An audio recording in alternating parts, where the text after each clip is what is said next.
প্রথমবারের মতো ৪৮ দল নিয়ে বসতে যাচ্ছে the greatest show on earth FIFA football বিশ্বকাপ। আর মাত্র কয়েক মাস পরই যুক্তরাষ্ট্র, মেক্সিকো ও কানাডা যৌথভাবে আয়োজন করবে এই মহাযজ্ঞ। স্বভাবতই ফুটবল প্রেমীদের আলোচনার কেন্দ্রবিন্দুতে বর্তমান বিশ্ব champion Argentina national football team. সেই ধারাবাহিকতায় নতুন করে আলোচনায় কিংবদন্তি winger Angel Di Maria. Rosario থেকে উঠে আসা এই তারকা কোপা আমেরিকা থেকে বিশ্বকাপ প্রতিটি আসরেই রেখেছেন নিজের উজ্জ্বলতার স্বাক্ষর। ২০২৪ সালে জাতীয় দলকে বিদায় জানানোর পর অনেকেই ধরে নিয়েছিলেন আকাশি সাদা জার্সিতে হয়তো তাকে আর দেখা যাবে না, কিন্তু গল্পটা বোধহয় এখানেই শেষ নয়।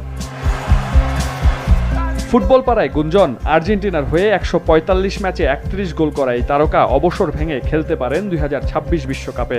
৩৮ বছর বয়সেও তিনি আছেন দুর্দান্ত ছন্দে। তার অভিজ্ঞতা ও সৃজনশীলতায় নতুন প্রাণ পেয়েছে তার বর্তমান ক্লাব রোজারিও সেন্ট্রাল। তার সাম্প্রতিক পারফরম্যান্সই সমর্থকদের মনে জাগাচ্ছে আশার আলো। বিশেষ করে ১৯৭৮ বিশ্বকাপজয়ী কিংবদন্তি গোলকিপার উবালদো ফেল্লল মনে করেন ডি মারিয়ার জাতীয় দলে ফেরা অসম্ভব নয়। তার মতে কোচিং স্টাফদের মধ্যেও এ নিয়ে চলছে আলোচনা।